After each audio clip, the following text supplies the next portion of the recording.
Namaste. Welcome to today's session of our overview webinar series. My name is Dimple and I'm the servant leader at INDICA Courses. INDICA Courses is a pioneering edtech enterprise from INDICA in the indigenous knowledge systems domain. We create and curate online courses across multiple ICAS disciplines for lifelong learners who share our belief in the transformative power of timeless indigenous wisdom. We offer both self-paced and cohort courses that include live sessions, and the courses are conducted on our learning portal. We have currently a plethora of courses coming up, and a few courses have recently started. You can learn more about those by visiting our website, indica.courses. I would encourage you to not just peruse the catalog section of the website, which has all the courses that we have offered in the past or which are upcoming, but it also has information in other sections about the grants and scholarships that we offer. We also have faculty blogs, which you might find enriching and interesting. The overview webinar series has been created as an interface for prospective learners to understand what a particular INDICA course would offer so that they can make an informed decision. We've organized quite a few sessions in the last few months, and you can watch the recordings on INDICA Academy's YouTube channel. We've created a special playlist for the same, and I'll share it in the chat box in some time, so you can bookmark it and watch the recordings that we've put up there. Today's webinar is about our upcoming INDICA course on Introduction to Rabindranath Tagore Life and Works, where our erudite faculty, Shri Sreejit Datta, would be taking you about Gurudev's life and work, as the title name itself suggests. What are the metaphysics and ethics that undergird the creative impulses of Rabindranath Tagore, Asia's first Nobel laureate and composer of our national anthem? This INDICA course will offer you a chance to immerse yourself in the life and works of the poet laureate of India, helping you discover the deeper aesthetic, philosophical, and spiritual roots of the suktis or noble utterances of this modern Indian rishi. Before I invite our faculty, Shri Sreejit Datta, to take us through the course, I would like to introduce him to you all. Shri Sreejit Datta is an educator, researcher, and social commentator who writes and speaks on subjects critical to rediscovering and rekindling the Indic consciousness in a postmodern neoliberal world. Presently a fellow of the Rajiv Circle Scholars Program, a prestigious book writing fellowship offered by the Motwani Jadeja Foundation, Shri Datta is deploying his scholarly insights to write a monograph that will chronicle the history of revolutionary nationalism in Bengal during the early decades of the 20th century from an emic viewpoint. A poet, translator, and a trained musician, Shri Datta hails from the city of Kolkata in the Indian state of West Bengal. He joins us today from his native state. Namaste, Sreejit. Welcome to the session today. I invite you to take us through the course. Namaste, Dimpleji. Thank you very much for the generous introduction. And I extend my namaskar as well as welcome to all the participants who are present in this webinar today. Today we are going to discuss about the course that INDICA is organizing on the life and works of Rabindranath Tagore. And my job here is to give you an overview of this course. And what I understand as my task is to give you an idea of what you can expect to do or learn through this course, and also what you cannot. So let me try to do that in a way which can be interactive. I will try to present this overview in about half an hour or so. And after that, we can maybe take some questions or comments from the participants. Satyajit Ray in 1961 made a documentary film called Rabindranath Tagore. It was based on the life and works of the poet. And this very well-made documentary film opens with the footage of the funeral procession of Rabindranath. We get to see in this footage that in the city of Calcutta, millions of people have thronged the road. They have hit the road in order to see the poet in his last journey.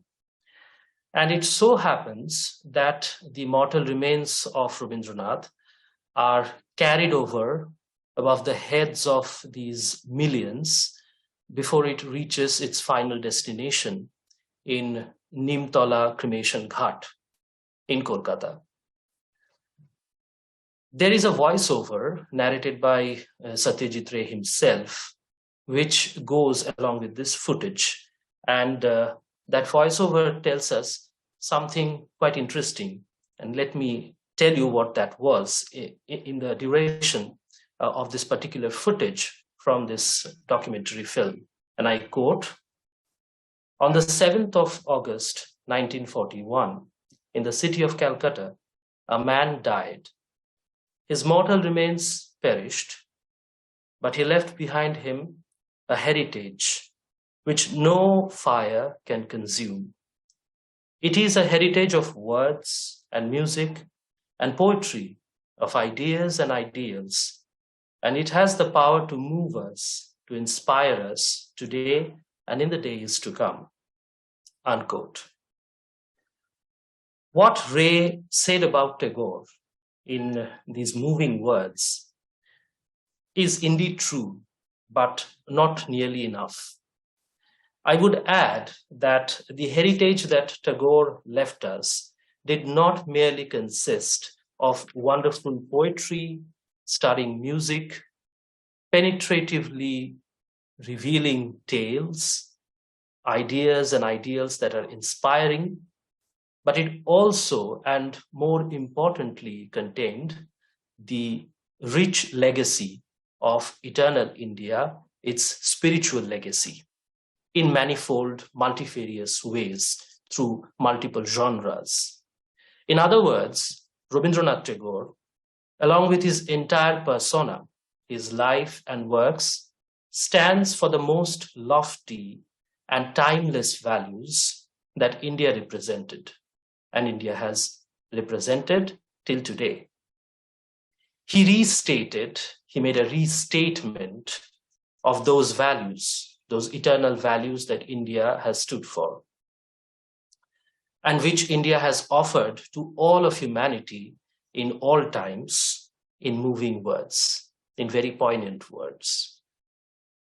Perhaps for this reason, when the Japanese scholar and art critic Okakura had come to India seeking inspiration as well as association, which can be useful for his own project back at his home in Japan to rekindle the traditional spirit and to observe the values of traditional Japan. He first came to meet Swami Vivekananda at Belur Math, which is located in Howrah, on the other side of the Ganges across from Kolkata. And at Belur, Swami Vivekananda met this young Japanese man at that time. Okakura was quite young when he came to India. And he told Swamiji about what he was seeking. Swami Vivekananda, with his usual understanding of the human nature, was quick to realize that what he was seeking, what Okakura was particularly seeking, was not present at Belur Math. So he advised Okakura to go elsewhere, and he specifically mentioned to Okakura to seek the audience of Rabindranath Tagore, who resides in Jurashako in Calcutta. And Okakura did go to Tagore. He met him, and he told him about his desire to learn about India, to rekindle the old connections between the Indian civilization and his own country, Japan. And the rest is history. Okakura and Rabindranath together had a very fruitful collaboration through which Japan as well as India both have been benefited, and they continue to benefit till this day as a result mainly of this collaboration. And Okakura also found out that he had, as Swamiji would have anticipated when Okakura told him about his problem, that in Rabindranath he had found a most unique representative of India who also, very fortunately, had a similar temperament as his own.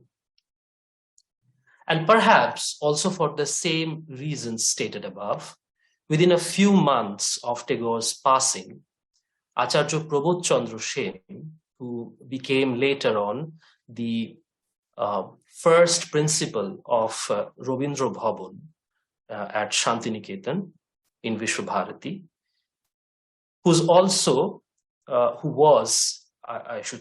was a great scholar of Bengali history and literature, described Rabindranath Tagore as Bharat Pothik, a pilgrim of India, or rather a pilgrim of eternal India, as I like to translate this particular Bengali term. Now, what sort of a person deserves to be called by this epithet, Bharat Pothik? Let us try and understand that.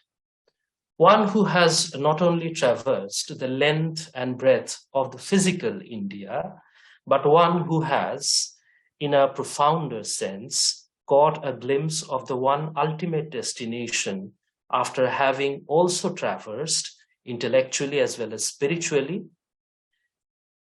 intellectually as well as intuitively, I should correct myself there, the myriad paths of India's historical and spiritual progression through her many ups and downs, her rises and falls, her moments of disgrace, as well as triumphal glory.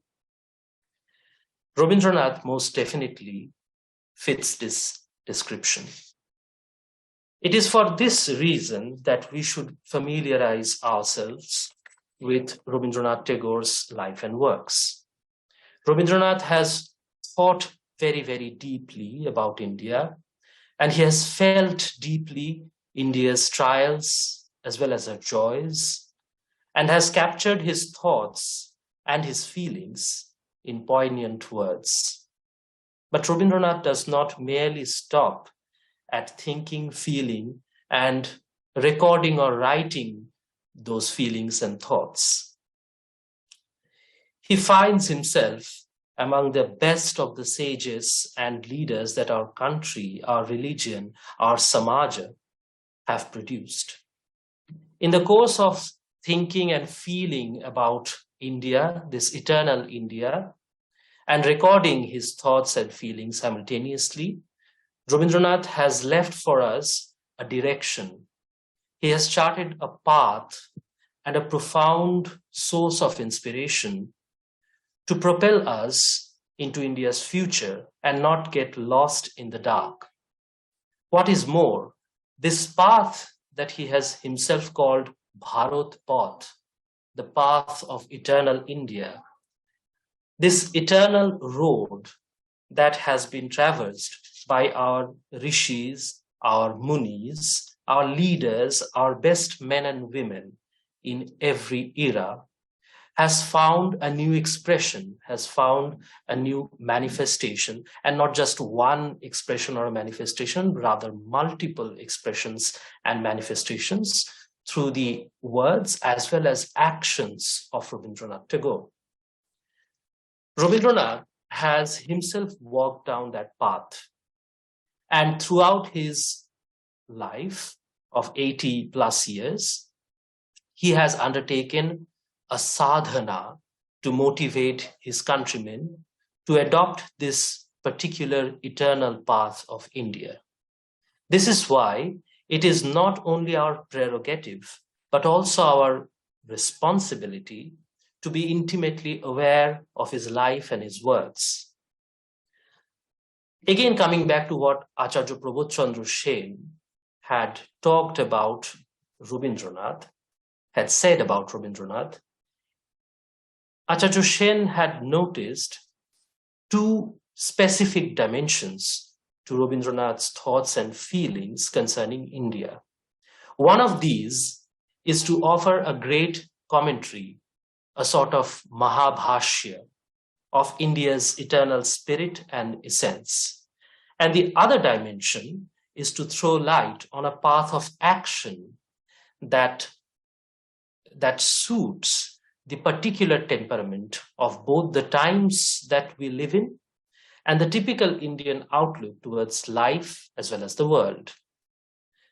Because Rabindranath did not confine himself only to thinking, feeling, and expressing through words, he belongs to this special category of thinkers who gladly took upon themselves the risk of actually implementing what they deeply thought and felt.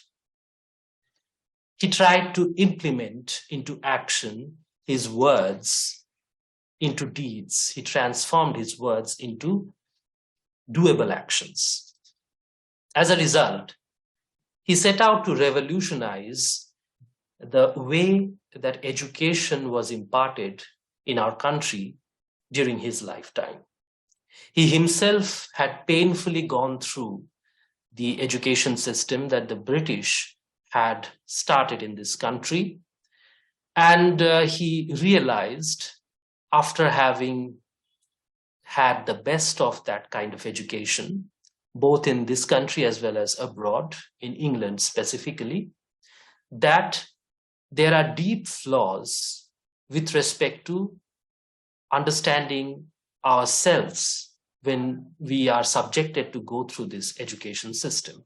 Rabindranath felt, like many of his illustrious contemporaries from Bengal and other parts of India, that the education system that was prevalent in his lifetime was producing a class of self-alienated people who were deeply antagonistic to the essential real India. And they had, from the result or the outcome of the education that they had to go through from their very childhood, a kind of flawed self-understanding. And as a result of these two things, they were compelled to take up imitation of what was foreign. And they were not hesitant at all.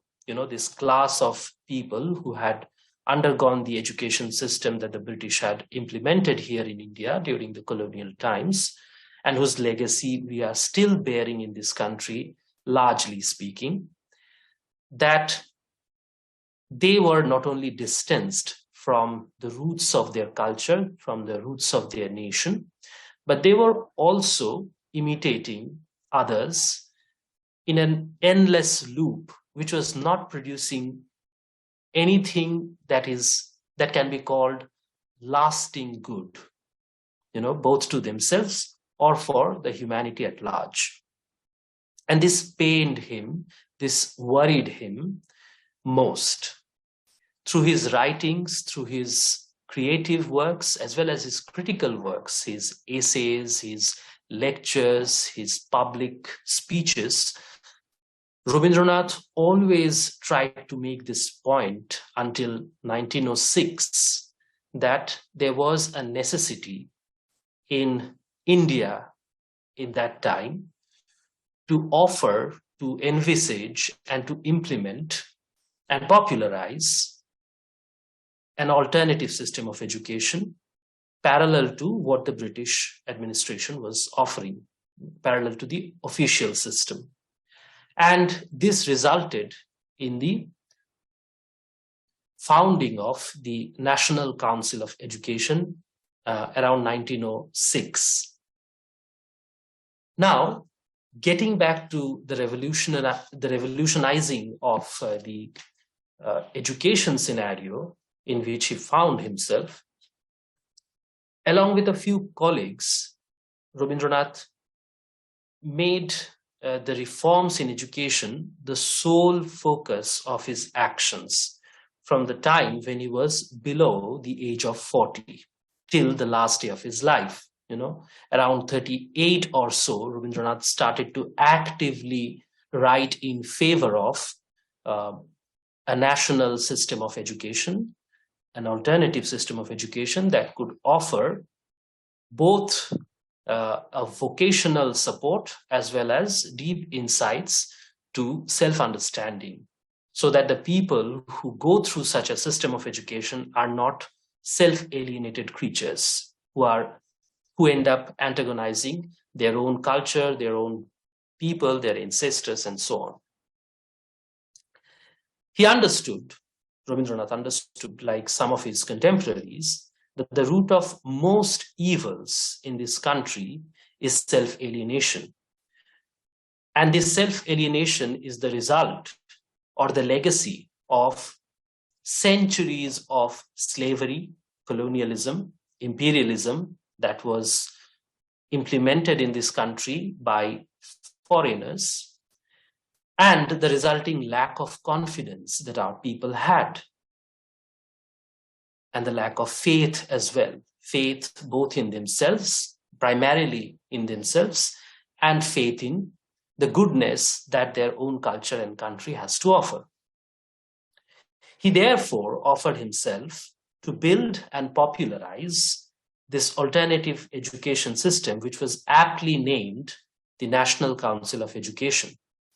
It was to promote Indian national ideas and ideals of education and to create such educated men and women who would be ready to engage with the external world at large while remaining deeply rooted in the Indian soil. From there, he evolved into a stage in his life where he could inherit his illustrious father, Mahorshi Rabindranath Tagore's spiritual legacy and start a school in Bolpur Shantiniketan in the model of the ancient Indian Pathshalas. This in time blossomed into a Vishwavidyalaya, mind you, not a university, but a Vishwavidyalaya called Vishwabharati, following the ideals of Nalanda, Takshashila, Vikrampuri, and such other great institutions of holistic and complete higher learning. But Rabindranath did not stop even at that. His mind and his heart were occupied by the thoughts of all beings surrounding him, human as well as animal, educated as well as illiterate, rich and the poor, and he sought to improve the conditions, the living conditions, the material living conditions of the villages surrounding the ashrama in Shantiniketan. His substantial body of work in this regard is reflected in his constructive reform of the material and cultural conditions of village life called Polli Sangathan, construction of villages. Mind you, it is not a destructive kind of reform that he undertook for himself, but a construction, meaning adding layers which would be good and beneficial, aesthetically pleasing as well as materially beneficial to the inhabitants of the villages surrounding Shantiniketan, where he established this ashrama that later blossomed into Vishwabharati. And through this, he has set before us, contemporary Indians, I'm talking about you and I, an example in the field of social work as well. Thus, Rabindranath has brought into light what he called Bharat Path, or the eternal path of India, through literature, music, art, educational reform, social work, and even political activism at one time in his life. All these are different expressions of a singular spiritual temper, namely the Dharma of Bharat, as expounded in the Vedanta. Because of this, our understanding of India, as well as of our own self, shall become much clearer and much more meaningful if we engage with Rabindranath's life and works closely. At the same time, let me also offer a disclaimer as to what cannot be expected to do through this course. So far, I have been talking about, I've been trying to explain what you can expect to do or learn through this course. But it is also incumbent upon me to explain to you what you cannot expect to do or learn through this course. This course is not designed to analyze the life and works of Rabindranath Tagore so as to critically evaluate these things. Neither I nor anybody else can judge or measure the worth of Rabindranath's life and work with objectivity as well as precision. It is impossible to do so. The only entity that can and will definitely do so is time with a capital T, called Mahakal in our Indic languages. To comprehensively see and realize the vast, expansive persona of Rabindranath is a near impossible task. It needs a lifetime of sincere engagement, reflection, and practice. Accordingly, we will not spend the precious 15 hours of this course to even attempt to do any such thing. Instead, what we will do is to immerse ourselves in some of his representative works, carefully chosen from every genre of his creation. We will undertake a guided, close reading of all of these works that have been chosen carefully to create this course and find out for ourselves how these can enlighten and motivate us to understand India, the real eternal India or Bharat, as well as ourselves in a much better way. Thank you so much. I think we can now take up a few comments or questions. Thank you so much, Sreejit ji. Thank you so very much. The pace that you said transported me personally, and I won't speak for the audience here, but it transported me to Belur Math, and while you were just taking us through it also, it was just a delight. Even the overview is kind of enticing enough, at least for me personally. So we have a question from Shahana ji in the chat box, and Shahana ji asks if there will be readings from Tagore's works in Bengali during the course. Okay. Yeah, so there will be readings from Rabindranath's works, as I tried to explain to you during this initial foray, that we have already carefully chosen from every genre of Rabindranath's works, some of his representative writings.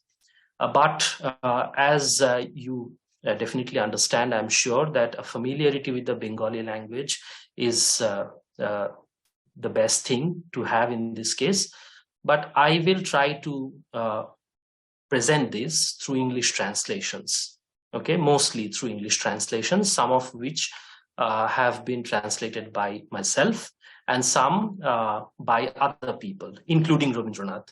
But there is, I should tell you about this, I think, at this stage, that there is a sort of problem, if you want to call it that, with Rabindranath's own translations of his works.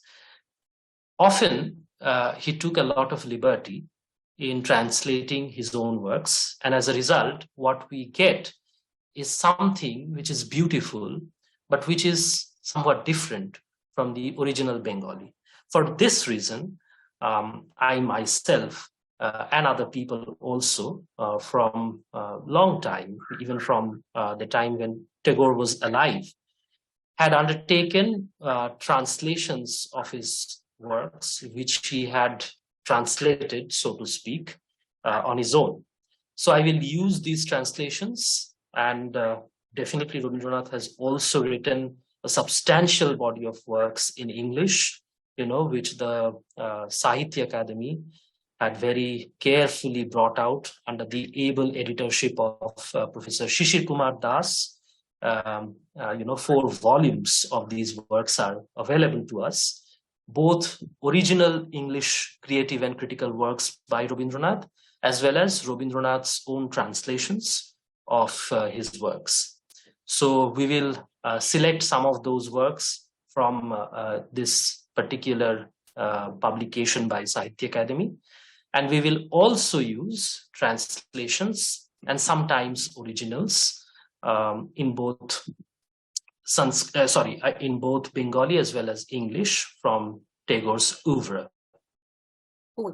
Thank you so much, Sreejit ji. Before we move on to the next question, I just wanted to let the audience members know that I've shared the link of the course, which actually gives the different modules into which the course has been divided. And each of those has a different focus. And towards the end, there is a comprehensive reading list, of course, of the English translations that Sreejit ji mentioned. So we have Ashok ji, who's appreciating you for this nice presentation. Thank you, Ashok ji, on behalf of Sreejit ji.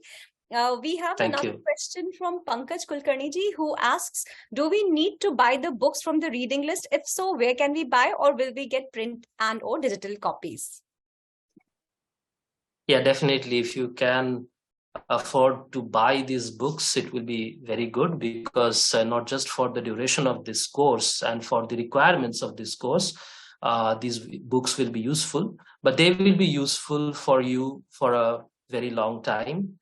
You might end up discovering certain things in them which will motivate you to think in deeper, profounder ways about life, about humanity, about human existence itself.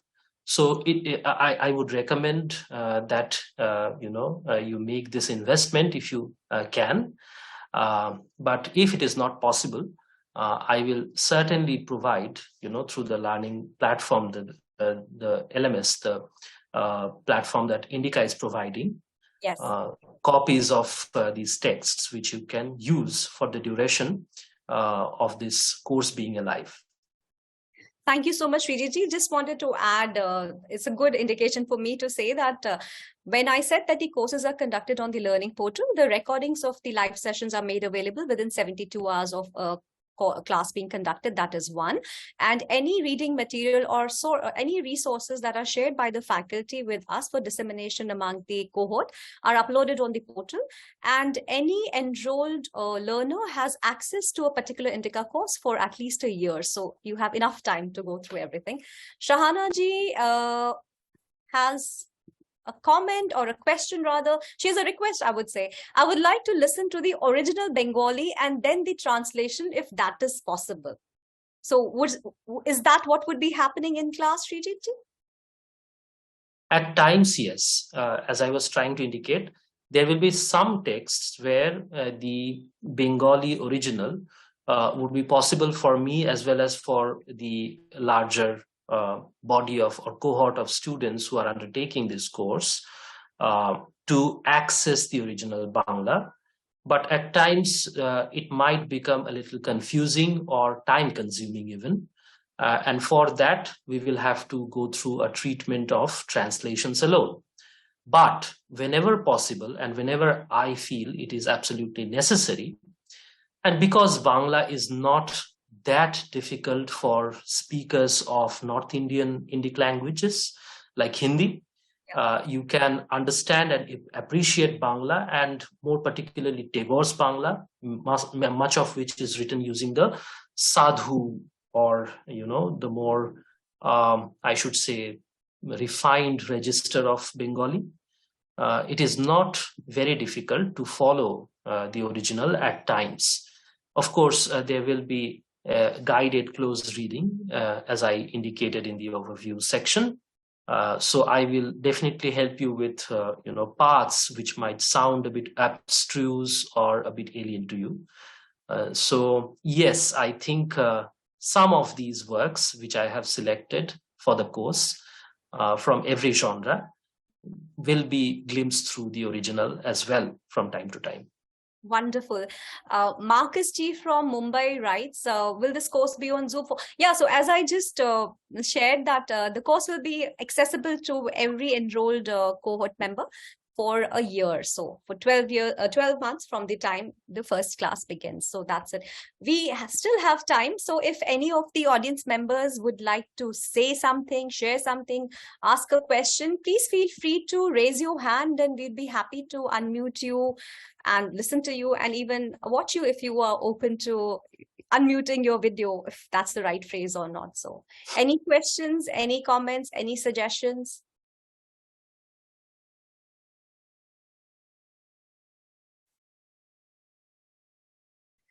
I guess not. Just a question from my end, Sreejit. Is there any specific eligibility requirement, like only these kind of learners can enroll, or there's a prerequisite for people, anything of that sort from your end? Yeah, two prerequisites. I think I have tried to indicate that when I was explaining what to expect and what not to from the course. One is an openness, a curiosity to know deeply about India.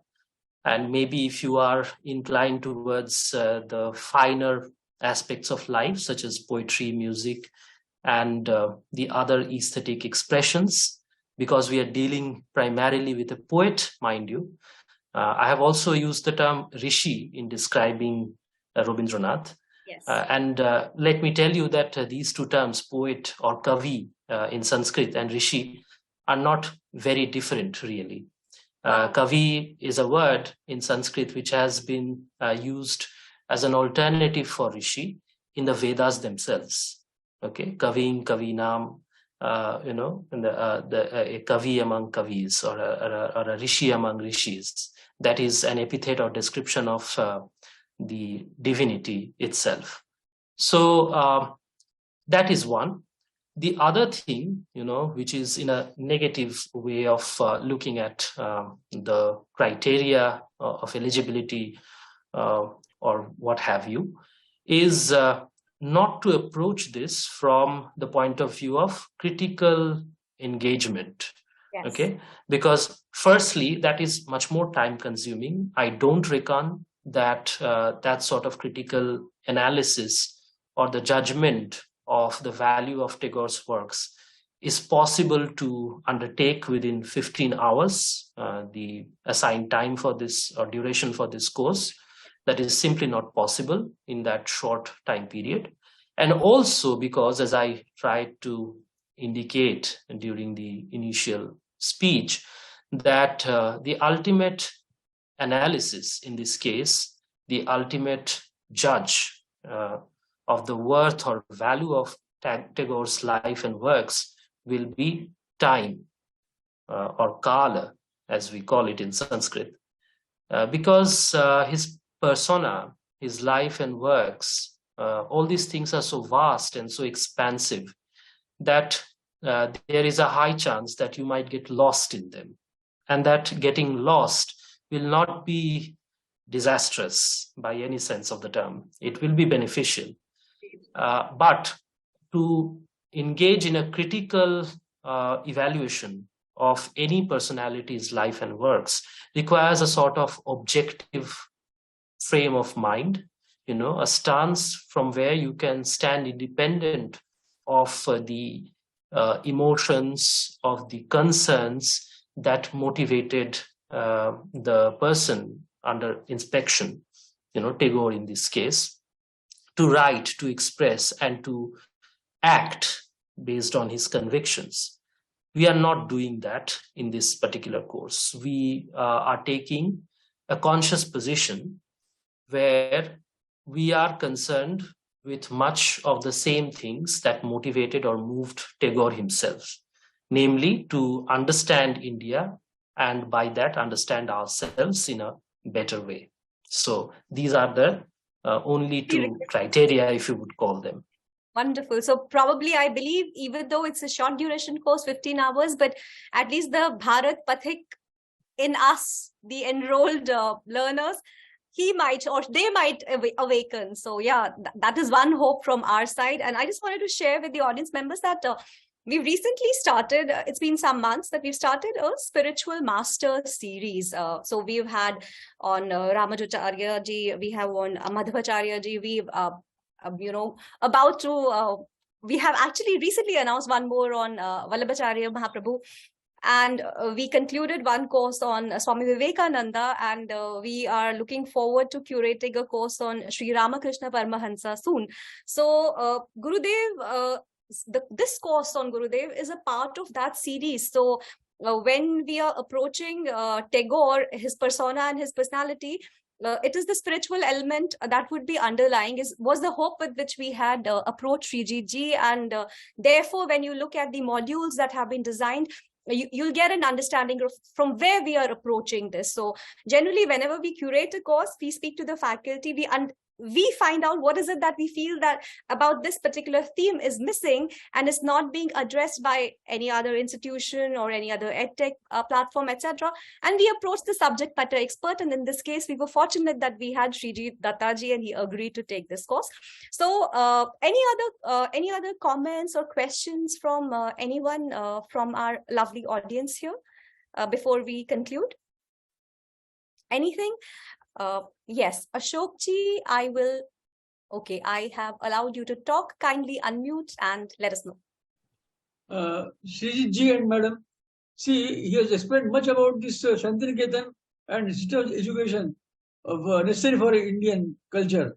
But he was also a great participant in freedom struggle. So how he has contributed to the freedom struggle can be elaborated in the course or even now also, because I didn't hear anything about freedom struggle participation by Rabindranath Tagore. He has done enough in the freedom struggle. So I don't know whether he contributed in that or not. Yes, thank you very much for this interesting question, Ashok ji. Yes, we will have to traverse at some length, Tagore's participation in the freedom movement of India. And I think I have tried to indicate it in a tangential manner when I said that he also participated in active political meetings and even propagation of political ideas that he endorsed.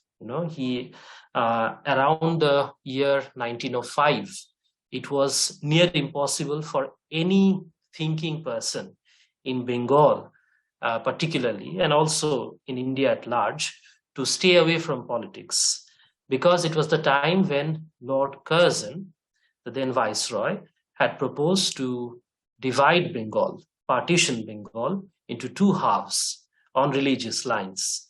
And everybody in Bengal, particularly those who were the thought leaders, had sprung to action. And this particular era has given birth to many illustrious thinkers, poets, and even rishis, as many have called them, including Tagore, Sri Aurobindo, and of course there was the legacy of Swami Vivekananda acting from before, and that started bearing fruit at that particular moment of political inspiration as well as excitement.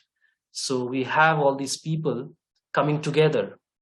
Tagore had a good collaboration with Sister Nivedita, Bhagini Nivedita, who can be described as the most illustrious disciple of Swami Vivekananda, although she was a foreigner, an Irish woman, but she had adopted India as her home and as her spiritual as well as motherland, where she spent the rest of her life, the rest of her life serving the poor, particularly, who were in dire need of education and healthcare. These were the two specific areas that she focused on. And Tagore himself had collaborated with her in the cultural front of political movement. And through many discussions between Sister Nivedita, Tagore, and many other personalities, Tagore himself had presided over a particular Congress meeting in, I think, 1909. I might be wrong about the specific year, but it was held in Calcutta at that time, and Tagore had presided over this particular meeting, where he had also sung the famous songs of Janagana Mana as well as Vande Mataram, composed in his own tune. Vande Mataram, of course, was written by Bankim Chandra, Rishi Bankim Chandra Chatterjee, but Rabindranath Tagore has his own composition, his own tune put into that lyrics. So both these songs were performed at political platforms, and Tagore was there as representing his own brand of politics. He was doing political activism at that time. So we cannot stay immune to the discussion of freedom movement, as you have very correctly pointed out. We have to look at some of his writings, which has inspired lots and lots of freedom struggle participants, many of our revolutionaries indeed, and many people who have actively participated in social as well as political work, both before as well as after independence. So yes, we will have to look at that dimension as well. Thank you for the elaborate answers, Sreejit ji. Ashok ji, hope that addresses the concern that you raised, or do you want to ask something else? One more point, Mr. Sreejit Datta. There is you see about Gitanjali. He is a Nobel Prize. He has great Nobel Prize. So some can focus on Gitanjali, and it is translated into so many languages, Indian or abroad also. So of course, I'm not a student of literature. I tried to read but in English, but I could not enjoy it. So I don't know, Miss, how you can make audience enjoy this, educate to enjoy this Gitanjali, especially. And there are mentions about he is rejecting some title given by British, it is some sir and like this, because of this, they were not in tune with the Indians' freedom struggle. So I think, and maybe I'm not sure that many freedom fighters were from East Bengal, plethora of freedom fighters. And unfortunately, of course, East Bengal is not, it's India now. And how they got the, motivation or, inspiration from Rabindranath, I'm not aware whether they could get it, but I think you may throw some light on the independence struggle. Ashok ji, this is just an overview webinar. There is a lot that is there in the course, and I will use this opportunity to address Jyoti Kulkarni ji's question. She asks what I mean by 15 hours course. Yes, it is the duration. So the overall duration of the course, you will have a weekly class. If all of you could just peruse the link that I've shared. On the left side, it talks about when it is going to be, when it is going to begin, what is the day on which you will have your class, what is the timing, what is the time slot for the live session, all of it is there. So when we accumulate the total teaching hours, that comes to around 15 hours, and that's what I mean by that.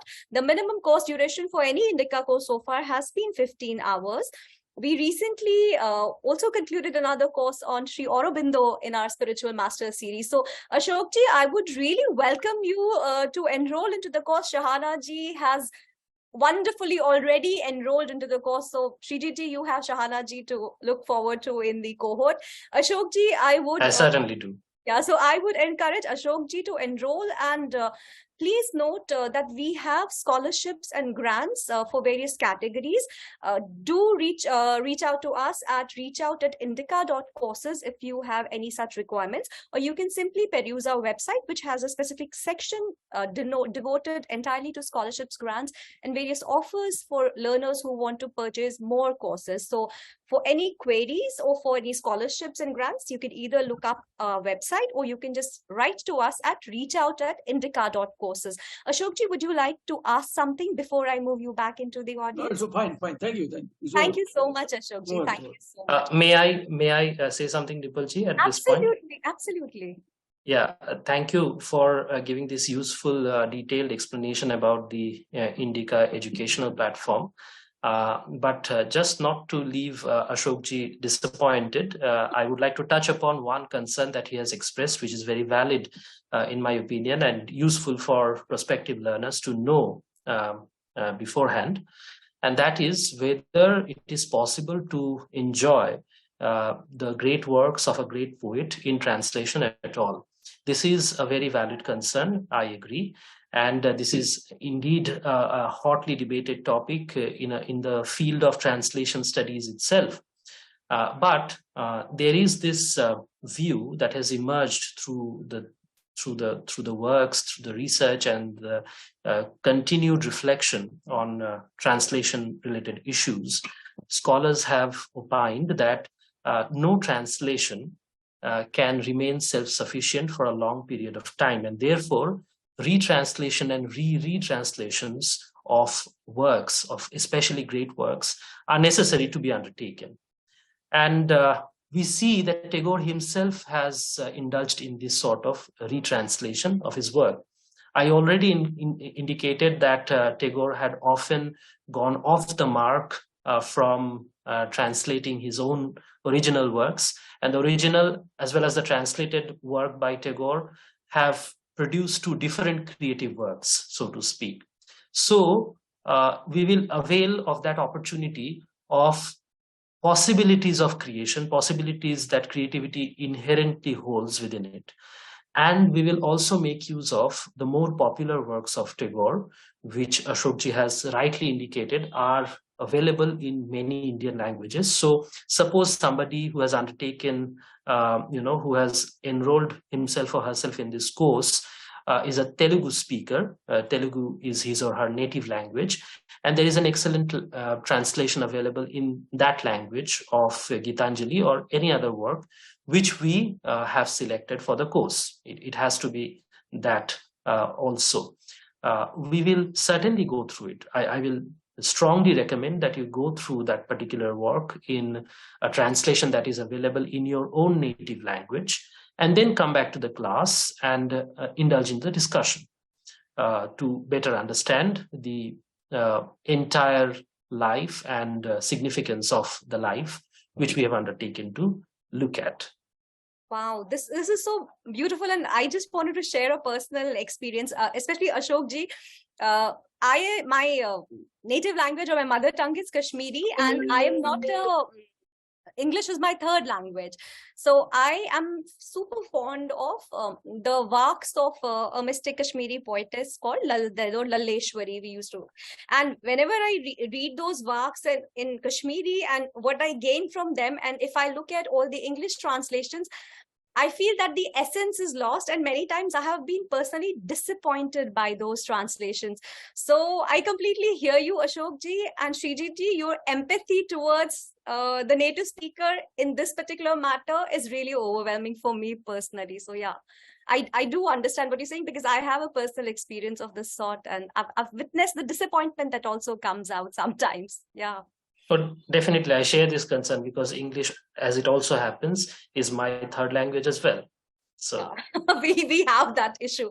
So we have one more. Please repeat the Telugu. I think Sreejitji was just giving an example that if a Telugu native speaker comes across a version of Gitanjali in their mother tongue in Telugu, and if they would want to go through it and then come back to the class with their experience, then probably it would make the collective experience enhanced. Is that correct, Sreejitji? Absolutely correct. I was giving this example, and any Indian language speaker, any modern Indian language speaker can find very good translations, especially those by reputed publishers like the Sahitya Akademi or some others in their respective regions of the great works, of the more popular works of Tagore. And those translations might come as handy in our prerequisites for this particular course. You might choose to go through those works as prescribed in the course and then come back to the classroom in order to indulge in the discussion. So that would be beautiful.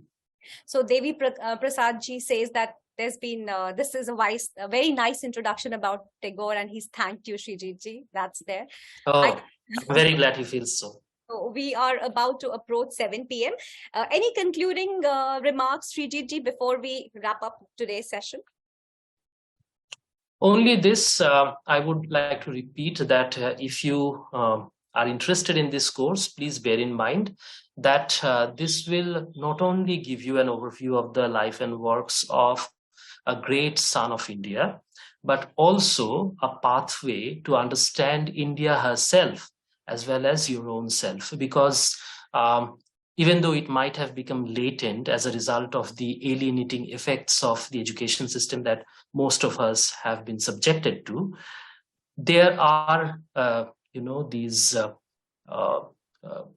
these embedded bonds that we still share with Mother India.